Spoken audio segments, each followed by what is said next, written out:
There is a question about black box, why the aircraft did not have the black box. I'll put it in that plain civilian language.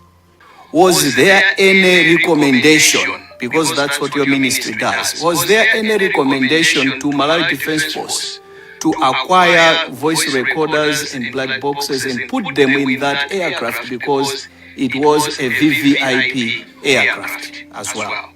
To members to engage with you. Starting with Zomba Tondwe, there's Mayani later. Thank you so much, Chair. And thank you, Honourable Minister of Defence, for an elaborate presentation. Just points of clarification. You mentioned that on operational matters, the Chief of the Defence Force reports to the Ministry of Defence.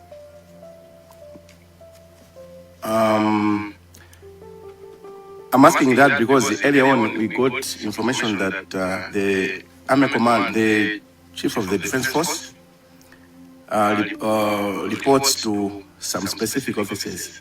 So I wanted you to confirm that the Chief of the Defence Force reports to the Minister of Defence through the Secretary of Defence and not the Minister of Defence. I want you to confirm if it's through the Secretary and not the Minister. And two, I wanted you to also confirm. Just a moment. Yeah. So you said the Secretary of the Minister of Defence is also a Secretary of the Defence Council. I'm sure it's to safeguard the interests of the operational aspect, so that he gets the minister gets direct information in the Defence Council. That's my assumption. Maybe just confirm that for now. I can't see my other question, Chair. I may come back later. I had 3 questions, but I think I'm just seeing 1. So my request is to ask the Honourable Minister if he can confirm that reporting lines from the commander of the Malawi Defence Force is through the Secretary of Defence and not the Minister. Thank you. There's a man. Chair, thank you very much for giving me an opportunity to people of Etsamayani to ask him, the Minister. Chair, would you please allow me to engage the Minister on a few questions? Yes, how many questions have you got? About 4, Chair. About 4. Okay, so after your questions, then I'll ask the Minister to respond before taking more questions.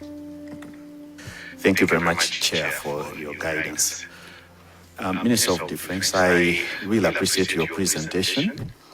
And I just wanted also to declare that as members of the public or as a civilian, we were beneficiaries of the civilian or public activities that are offered by the Malawi Defence Force during the last season of delivery of the fertilizer, the subsidized fertilizer. My area has challenges with transport, so we benefited much by use by your vehicles, the Malawi Defence Force vehicles. Without them, my people couldn't have benefited. So we are beneficiaries of the civilian activities offered by the Malawi Defence Force. Just to concur a bit with Zomba Tondwe, Chair, I just wanted to clearly understand the reporting lines or the way you are structured. Especially, I would like if you can draw a structure, placing in your narrative, in your reply, placing where the PS is, the MDF commander is, and then you connect with the minister and also the commander-in-chief.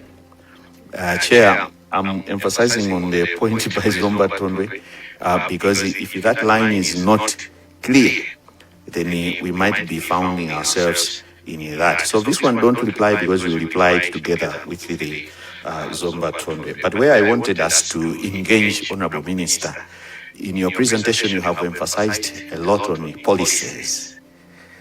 Under the previous presenter, the former Principal Secretary of the Ministry of Defense highlighted that there is a draft policy, that's the defense policy. I would like you to confirm to this report, to this committee, if there is a defense policy which needs revision, or if there is no defense policy in operation currently.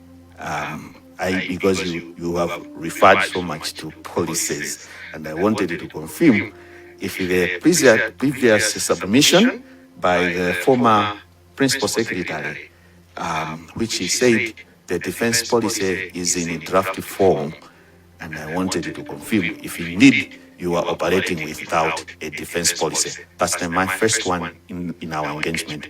Thank you, Chair. I would like to get that, then I'll follow up with the other questions. Minister, you may take those questions.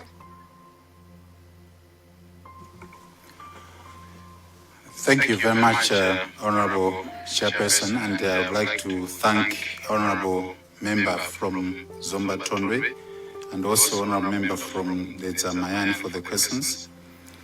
From Honorable Member from Zomba Tondwe, the operational matters regarding day-to-day operations, I think I did allude to the fact that for the day-to-day management of the Malawi Defense Force, the commander, or rather the chief of the Defense Force, is accountable to the Minister of Defense.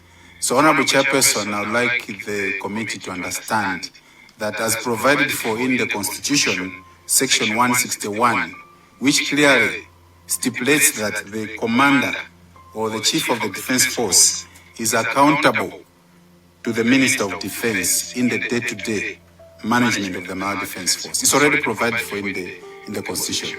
Now, when we are talking about accountability, Honorable Chairperson, accountability can happen in so many other ways.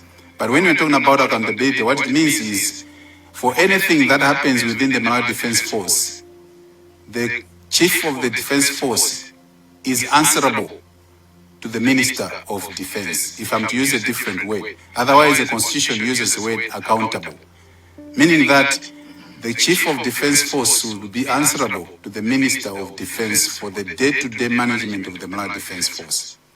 Now, when we are talking about the day-to-day management of the Malawi Defense Force, reporting, I think there could be an event or an issue that has happened at the Malawi Defense Force, perhaps the Minister is not in the office, that does not preclude the Chief of Defense Force to reach out to the Secretary for Defense.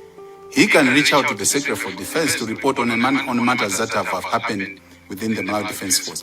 But that does not constitute being accountable. So what it means is the Chief of Defense Force is, as stipulated by the Constitution, accountable to the Minister of Defense for the day-to-day management of the Malawi Defense Force.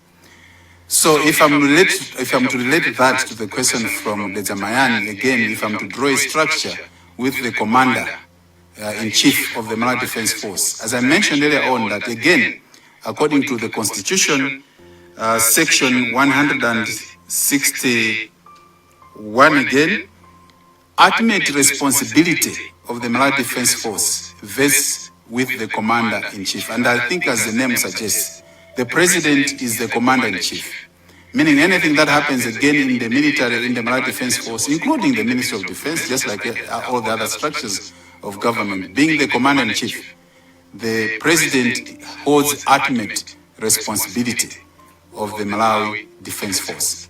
So if I was to draw a line as regards to how the reporting structures are happening within the Malawi Defense Force, and in relation to the Ministry of Defense, again, the Constitution provides those reporting lines very, very clearly, and supported by the Defense Force Act, particularly with the establishment of the Defense Council, which is another structure within which the Malawi Defense Force, as well as the Ministry of Defense, reports to the Commander-in-Chief, because all resolutions of the Defense Council are reported back to the commander-in-chief vis-a-vis the president, meaning that the president is always apprised of what is going on within the Ministry of Defense as well as within the Malawi Defense Force through the Defense Council. So, Honorable Chairperson and members, the Defense Council would be equated to any ordinary board of directors for any organization.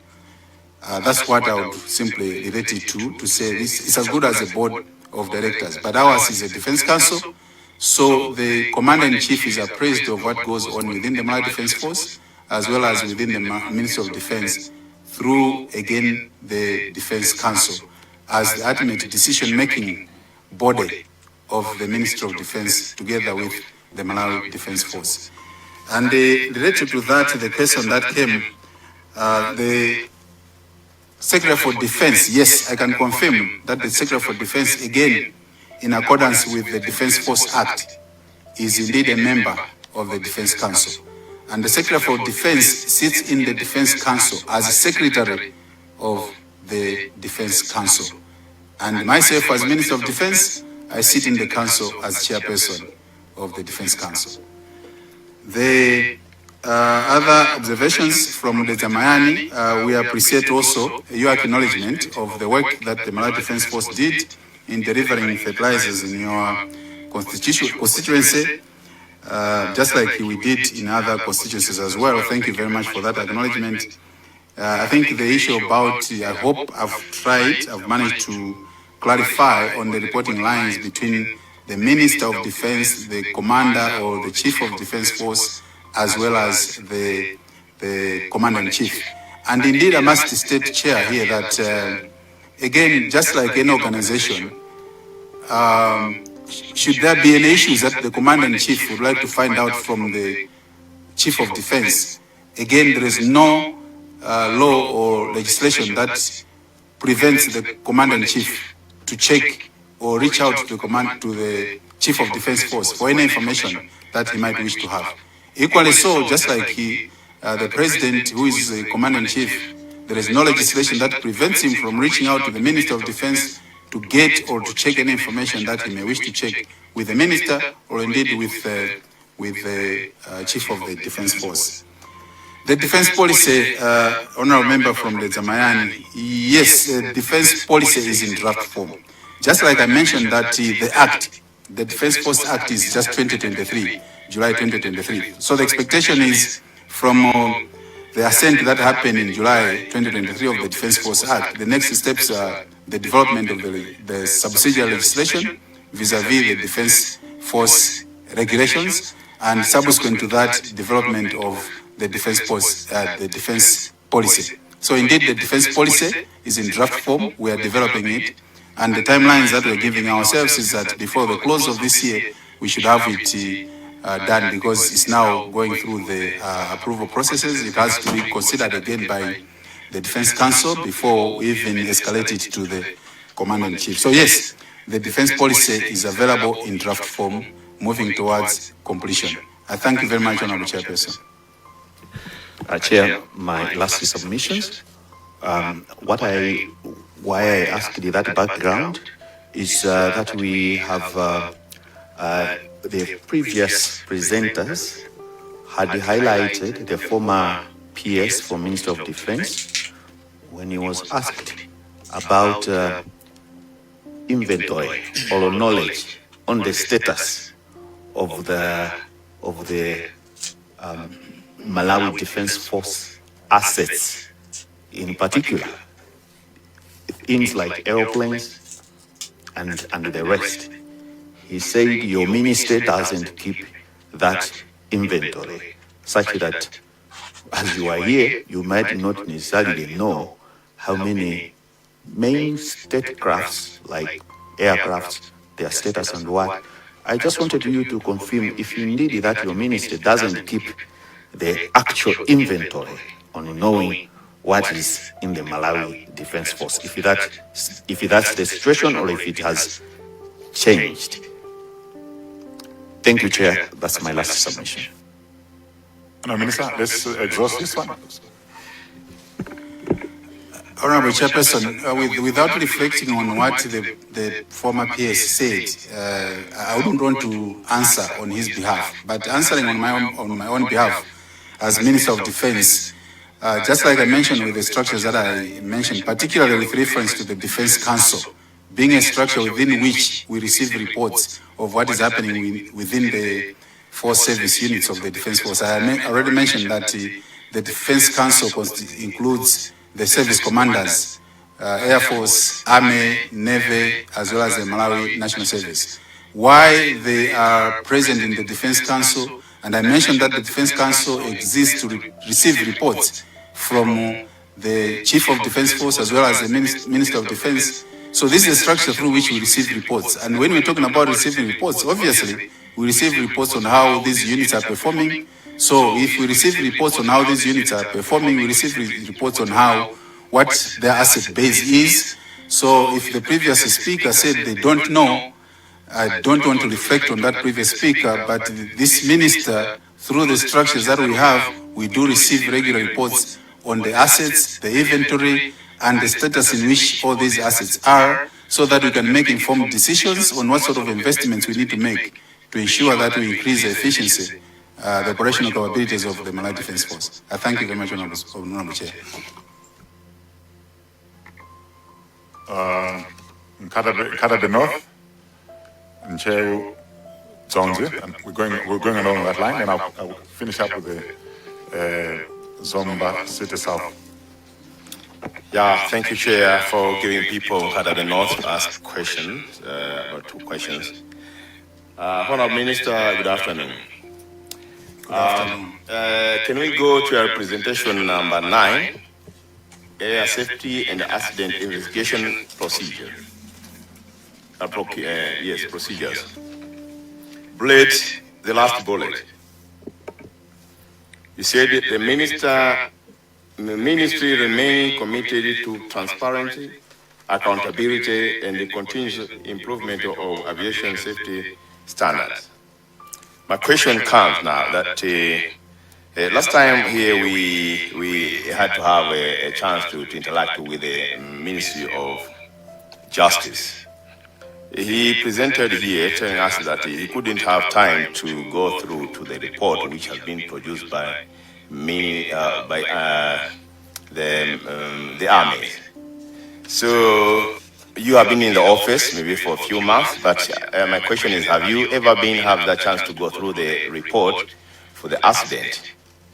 1. 2 is about accountability. Now, accountability and the transparency. Is it must that the report should be confidential rather than to be accountable to the public, according to our view? Thank you. Chair Zimbai. Thank you so much, Chair, for giving chance the people of Nyasa constituency to ask a question. Right Honorable Dr. Felix Kaupa, the Minister of Defense. Actually, I had 2 questions, but the first question has been asked already by Nkata North. Actually, I will just ask 1. Following the accident occurred on the 10th June 2024, what improvements have been introduced to strengthen aircraft maintenance oversight, airworthiness certification, and operational safety? Thank you. Honourable Minister, may I take those 2 questions?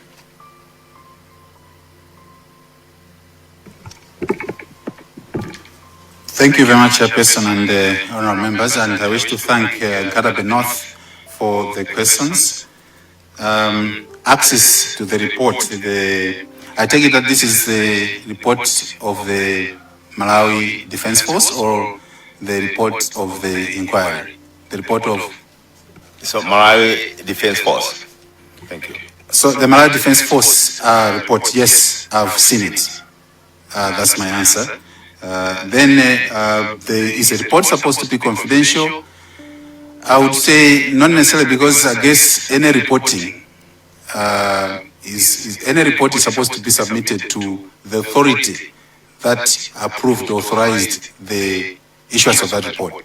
I'm taking it like this ad hoc committee has been sanctioned by some authority, from which the expectation is the report that will be generated by this committee is meant to be submitted to the same authority that sanctioned this committee. And therefore it remains a prerogative of that office or the person, the office that sanctioned this committee, to now see where do we take this report to. So depending on who sanctioned, who authorized that there should be a Malawi Defense Force investigation, I take it that the report might have been submitted to that office. And therefore, why that office, upon receipt of that report, did not choose to disseminate it, I'm sure I will not be answering somebody's question. That person that authorized or sanctioned that investigation should be able to explain why that report has remained confidential and therefore was never made available to the public. Ncheu Dzonzimvai, what improvements have we made in the Ministry of Defense as well as in the Malawi Defense Force with regard to the shortcomings that have been identified? We are working, and this Honorable Chairperson and members is work in progress, because there are recommendations that have been made for us to improve the oversight as well as the safety of our military aviation. One of which is, I think everybody here may know that much as we might be talking about having overaged aircrafts, in aviation I hear aircrafts do not really get old because they go a lot of refurbishments. So for an aircraft to be declared old, it really takes a bit of time. So the aircraft that we have are aircrafts that just requires some overhauling, some regular servicing, which is what we are endeavoring to do.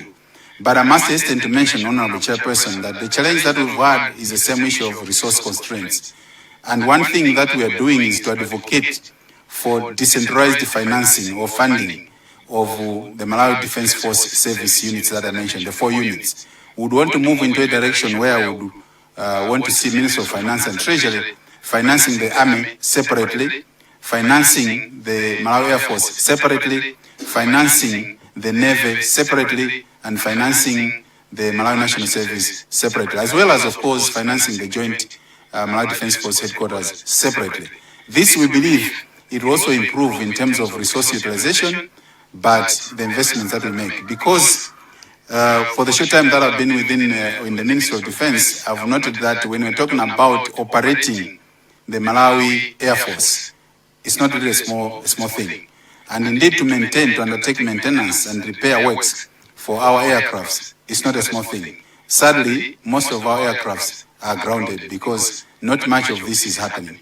So to answer Ncheu Dzonzimvai, what we are doing is to continuously lobby with Ministry of Finance and Treasury to ensure that resource allocation is done separately so that we can have our aircrafts running most of the times and they are not grounded as the case right now. Because as we speak, some of the aircrafts are out for repairs, but for so many years, these have not come back because the companies that were contracted to undertake this work have not been paid. And this, of course, Honorable Chairperson and members, is not only for the aircrafts, but generally for the Malawi Defense Force. Let it be put on record that the Malawi Defense Force is heavily underfinanced. And if you're to talk about some of our shortcomings, I think we might not be doing justice to national security.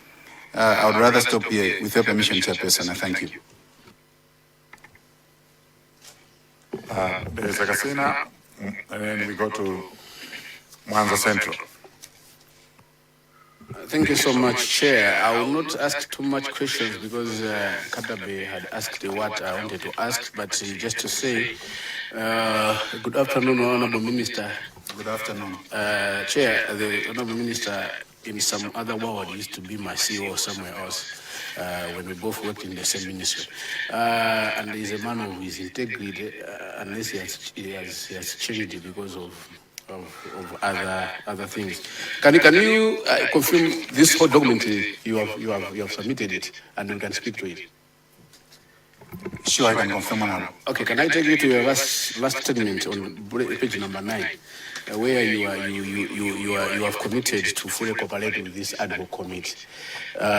If that still stands, through Chair, can you speak or submit before this committee the report which you say you have seen, which was sanctioned by your Ministry of Defense, the Defense Force Planning Inquiry report, which they did on their own?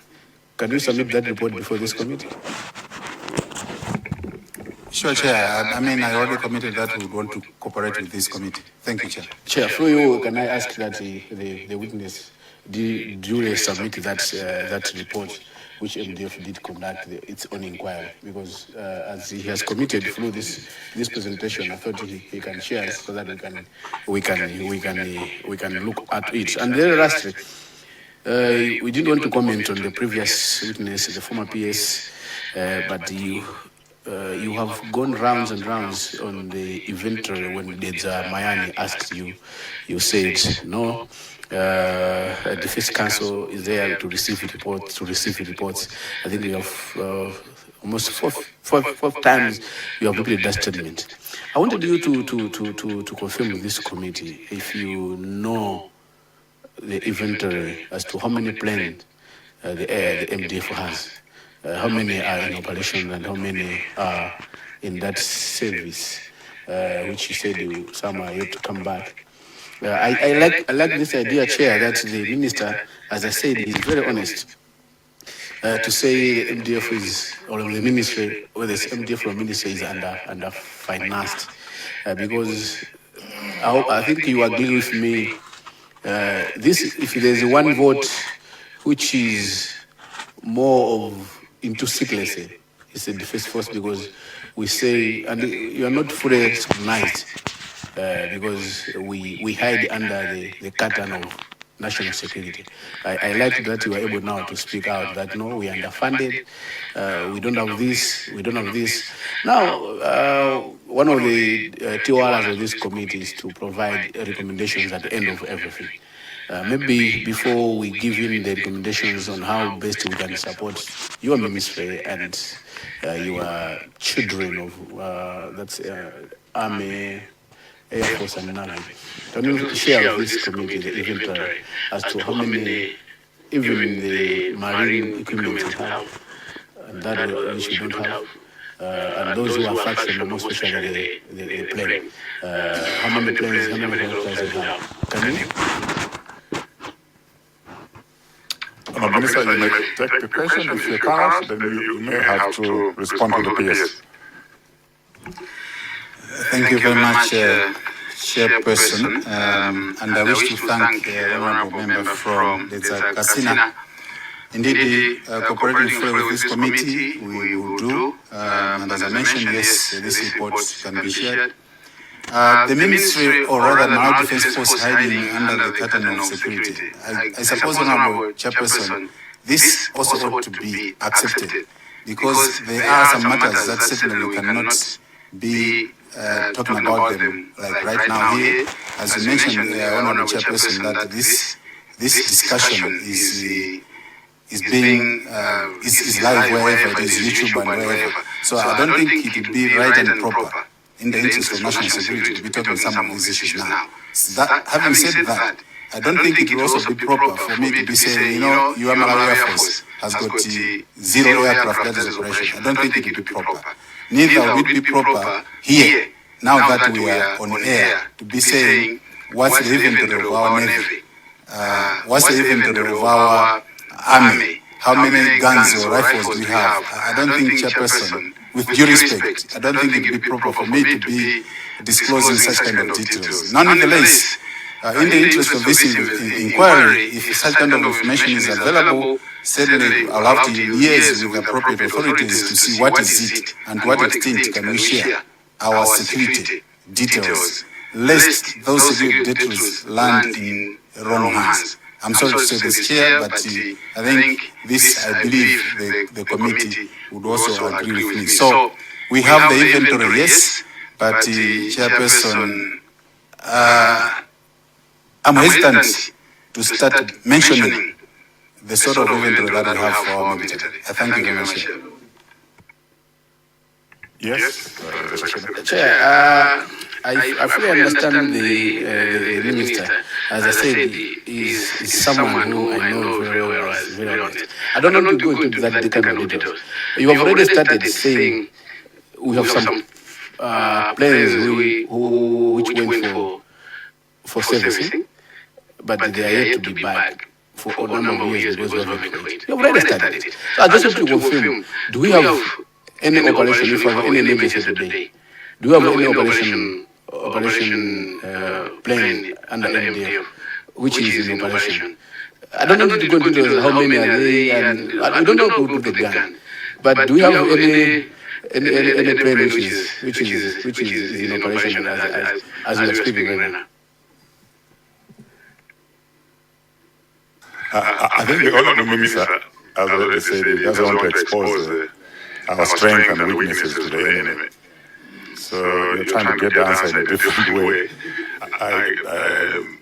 Probably we may have to swallow our pride from and maybe allow him to answer other operational matters. But where our strength and weaknesses are concerned, he is very reluctant, and probably we should understand why. You asked him a very difficult question. But very sensitive. I will withdraw it and let my Honourable Minister to proceed. I think we can engage him offline. That's fine. Okay. Mwanza Central? Thank you very much, Chair. Honourable Minister, just to also inform you that there are two reports that were done by MDF, and we have one report with us. It was submitted, but one is remaining. So I think the committee is talking about that other report. So probably when you're submitting the reports, to avoid you submitting what you already accessed, maybe you can provide us with two reports. Or maybe you check with the chair which one was presented to us, that probably whatever you have should be a different report to the one that was submitted. Honourable Minister, I have several questions for you. I don't know whether, Chair, I should ask one question at a time, or I should engage the Honourable Minister? How should I proceed? You can take three now. All right. Yeah. Okay, so I'll take three. I'll ask three questions. Number one, I want to know, Honourable Minister, where there is an accident of an MDF asset, what is your role as a minister? Number two, in your office, did you find any documents, not the reports, but documents regarding the accident that happened? And if you found documents, what are those documents? Number three, you are, in your submission, you are saying there is a chain of reporting, which is general. But I want to find out where there is an accident. What is the chain of reporting? Who reports what to who? Maybe let me stop there for now, Chair. I have 3 more remaining.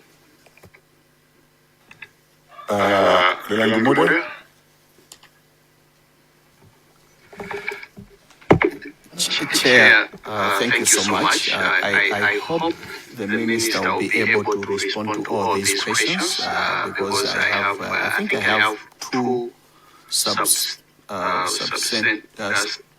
substantial questions. But, Honourable Minister, the Ministry of Defence was established in 1993, and the key role or mandate is on formulation and implementation of defense policies. And you have mentioned that the defense policy is in draft form. Would you confirm that there is no any defense policy from 1993 to date? Number one. Number two, your presentation on slide number 4, the last sentence, says the Ministry of Defense receive regular reports and briefings on the status, utilization, maintenance, and operational readiness of aviation assets to ensure accountability and effective resource management. You receive regular reports. Number one, would you share these reports that you have been receiving? That's my first question.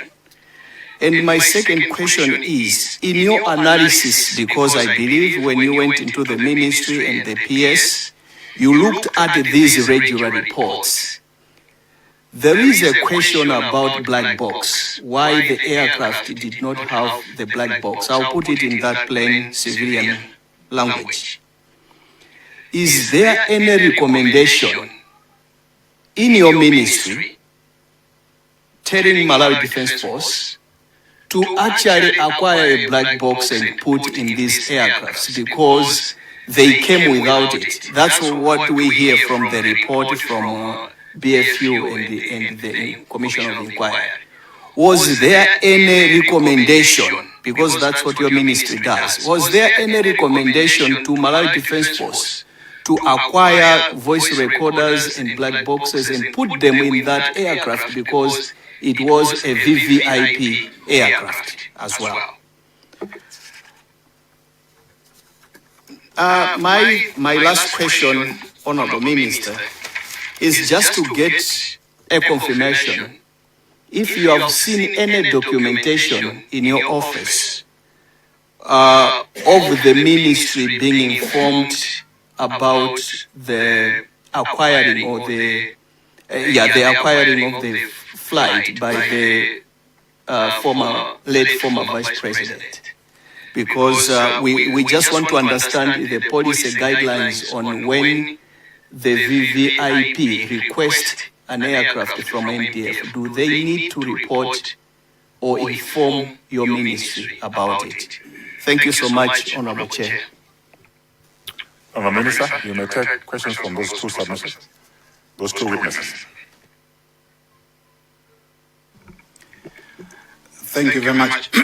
Thank you very much, Honorable Chair and Honorable members. I wish to thank Honorable Member for Mwanza Central and also Honorable Member for Lirongo Mode. From Mwanza Central, 2 reports from MDF. In as far as I'm concerned, there is just 1 report.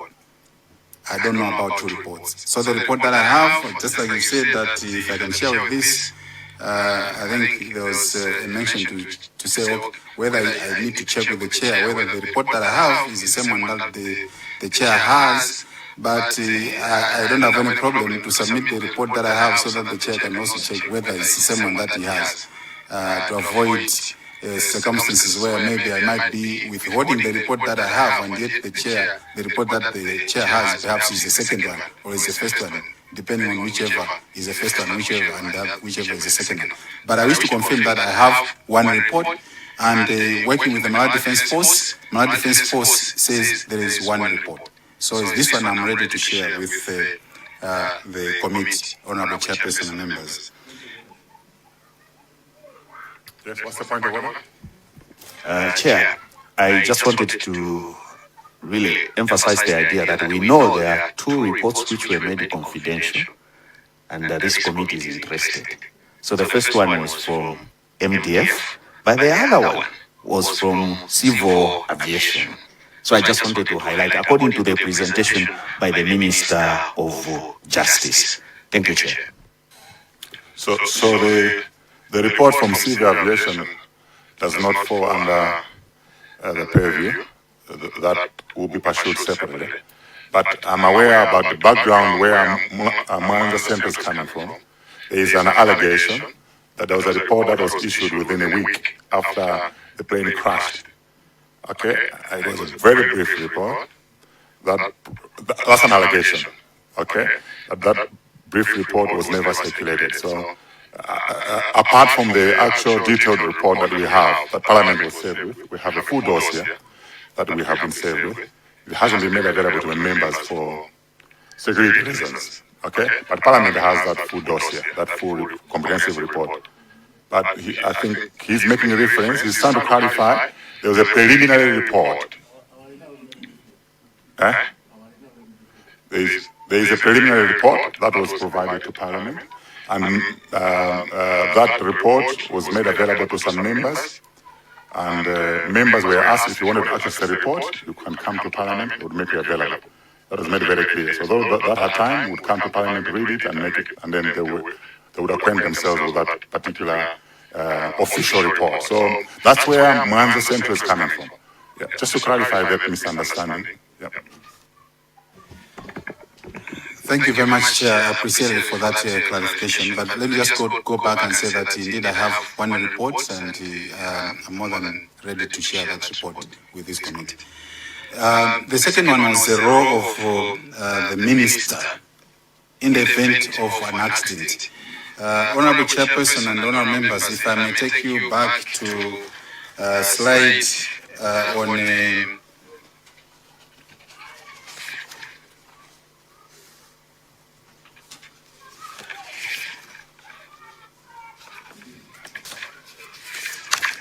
slide that talks about air safety. That's slide number 9. It should be section number 9, air safety and accident investigation procedures, where I've outlined the procedures that is followed. So when you are looking at all this, I reported that in the event of an aircraft accident, the procedures that we follow include immediate reporting through the military chain of command.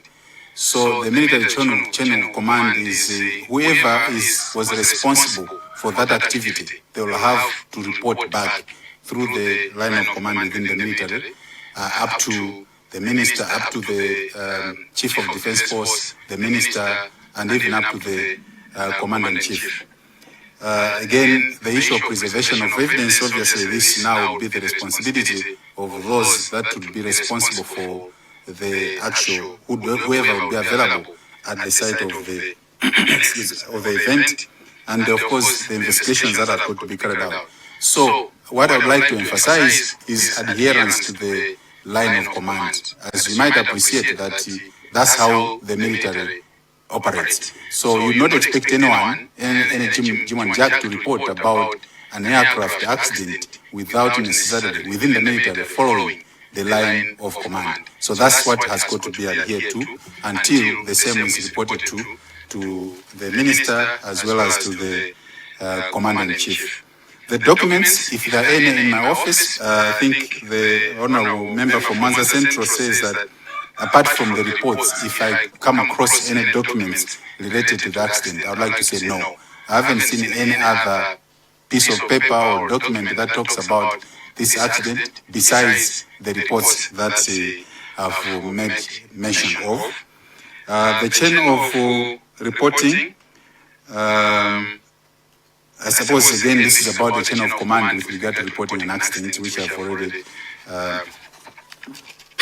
responded to. Coming to Lilongwe Mude, no defense policy since 1993 to date. Perhaps I'll take that with a caveat that I did mention that I'll start with the Defense Force Act, and not necessarily with the establishment of the Ministry of Defense, because the defense policy that we are talking about is hinging on the Defense Act, and the Defense Act hinges more on the Malawi Defense Force. And I did mention that the Defense Force Act is that of 2023. So I will not be talking about absence of a defense policy since 1993, which is the establishment year for the Ministry of Defense. I would rather be talking about defense force or lack of defense policy from 2023, because the defense policy will be riding on the Defense Force Act. I did mention earlier on that from the Defense Force Act, we'll be talking about the Defense Force regulations and of course the Defense Force, in fact the Defense, not Defense Force policy, but rather Defense policy. So, Honorable Chairperson, I would like to confirm that I would rather be talking about absence of a defense policy since 2023 and not necessarily since 1993. Yes. Chair, the Defense Force Act of 2023 was a replacement of another Defense Force Act that was there. So there was a Defense Force Act before 2023, but because the amendments were many, then there was that parliamentary procedure. You don't just repeal one or two. If there are many, then you replace it. So it was there before 2023. Thank you, Chair. In other words, Honorable Minister, the question is, do we have a defense policy in Malawi as we stand? Chair, as I mentioned earlier on, that we don't have a defense policy as we speak now. There is one that is being developed and is in draft form, which we expect to finalize before close of this year. But thank you so much, Honorable Member for the Rungumude, for that clarification, and indeed that that clarification that has been made. Yes, there's a man. Thank you very much, Chair. I just wondered if you can clarify if your ministry has a policy. Thank you.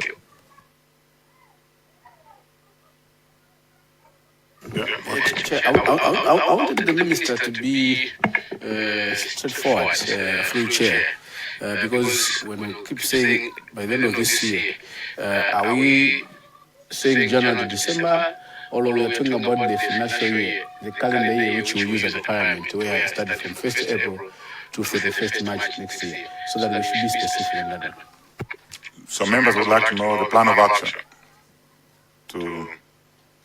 What's the plan of action on the policy? Thank you very much, Chair. When we're talking about the policy and conclusion of the same, we're talking about the calendar year. That's by December 2026.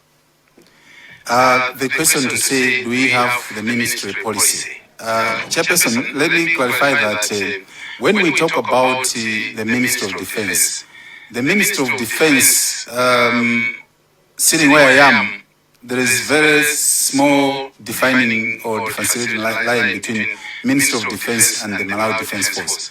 Because the Ministry of Defense, I would say, exists just for the Malawi Defense Force. So when we are talking about the defense policy, there will be a very small line differentiating the defense policy as that of the Ministry of Defense and that of the Malawi Defense Force.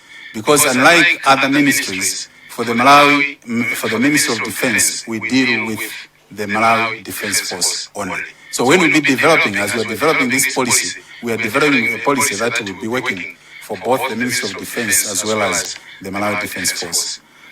Because this is a national defense policy, so to speak. And I must also say, Chair, having this, that the members of this committee may wish to know that besides the defense policy, we are also talking about the national security policy, which exists. So the national security policy is different from the national defense policy, because the national security policy now talks about all the different securities that you can imagine: food security, health, environment, and everything else, inclusive of the national security.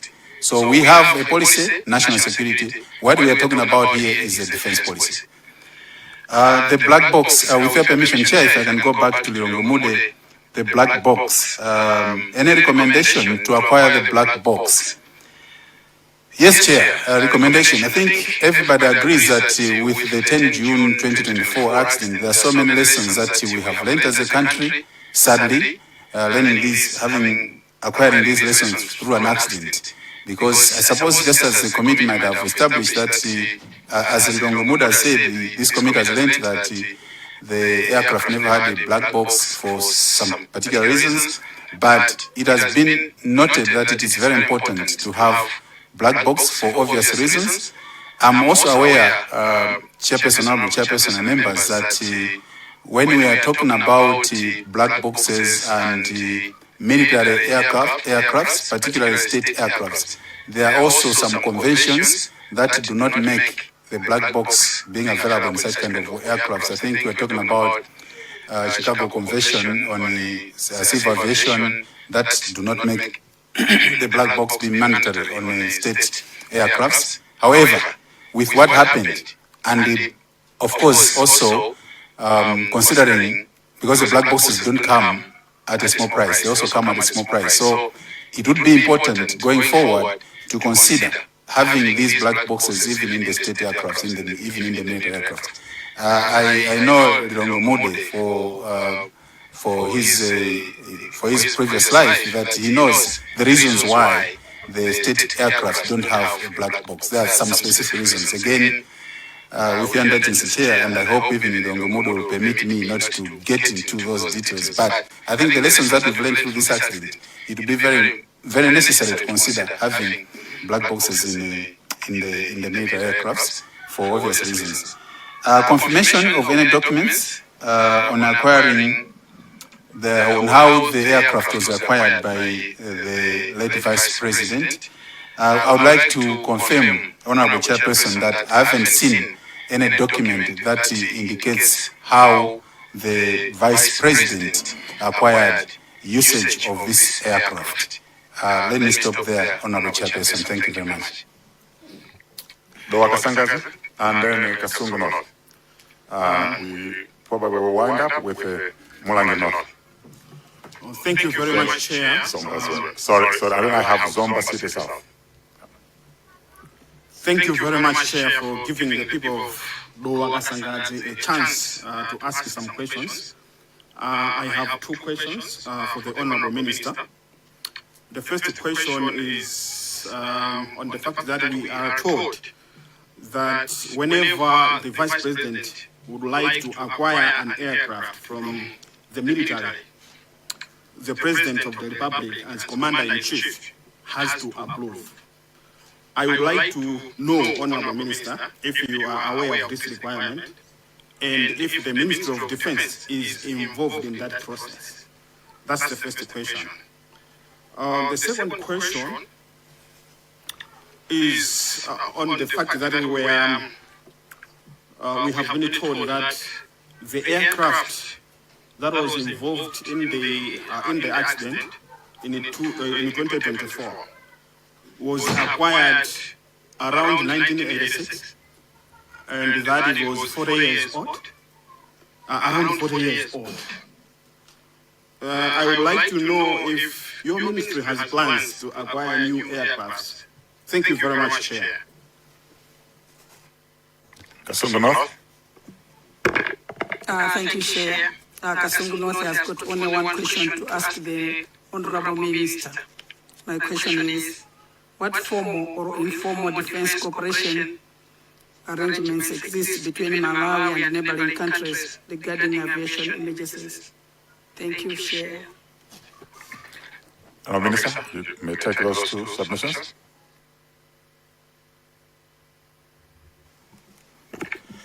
Thank you very much, Honorable Chairperson and Honorable Members. Honorable Member from the Kasangazi is saying that I suppose we are informed is this committee, or this committee is informed that the VP, when the VP would want to hire an aircraft, would need approval from the President, who is the Commander-in-Chief.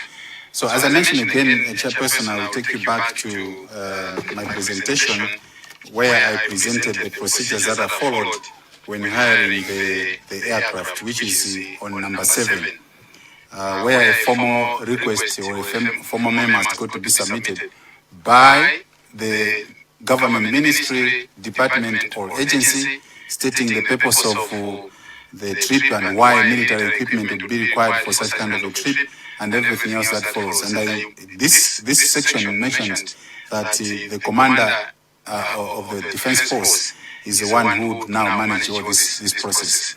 Now, when it comes to the Vice President, obviously the expectation will be the office of the Vice President writing such kind of memo. But understanding the difference between the office of the Vice President and other ministries and departments, the assertion that this would require approval of the Commander-in-Chief could be very right, because we are talking about the office of the Vice President, which perhaps basically would also be understood as being very close to the office. The office of the Vice President being very, very close to the office of the President, it makes more sense to ensure that the Commander-in-Chief also gets to be aware of the need by the Vice President to use the military aircraft. I would consider this to be a different arrangement than not being an ordinary arrangement like the laid down procedures, because of the office that we're talking about, because this is a VVIP office. And talking about since the moving on to the next question, which is the aircraft that got involved in this accident having been acquired in 1986, about 40 years old. The number of years, honourable member, may not really be an issue of concern, but whether the aircraft went through the regular maintenance which is required, which is a requirement, because an aircraft is different from a motor vehicle. An aircraft, I think, just like maybe a ship, these are matters that, these are pieces of equipment that live very, very long. As long as regular maintenance and repair works are done, and refurbishments, because for aircrafts, in some cases, you know, some parts would be removed even before the aircraft flies, just because the mandatory number of years has elapsed. So aircraft's maintenance follows a different ballgame altogether, different from what you consider to be an ordinary maintenance of an equipment. So 40 years is not really much of a problem, but whether the routine maintenance and the compliance with the appropriate aviation regulations were followed. So plans to acquire new aircraft, yes. When I got into office as Minister of Defense and went around to appreciate the nature or status of equipment that the military is using, Malawi Air Force is one such unit that is requiring a lot of investment. So we have plans, yes, to acquire an aircraft, particularly that we lost this one in the accident. So it just makes it mandatory that we should think of a replacement sooner than later. Honorable Chairperson, from Kasungu North, formal cooperation, aviation cooperation with other partners, yes, we have such kind of cooperation, and not only in aviation or Air Force specifically, but we have different and several military cooperation with other nations within Africa and even beyond Africa. Thank you very much, Chairperson.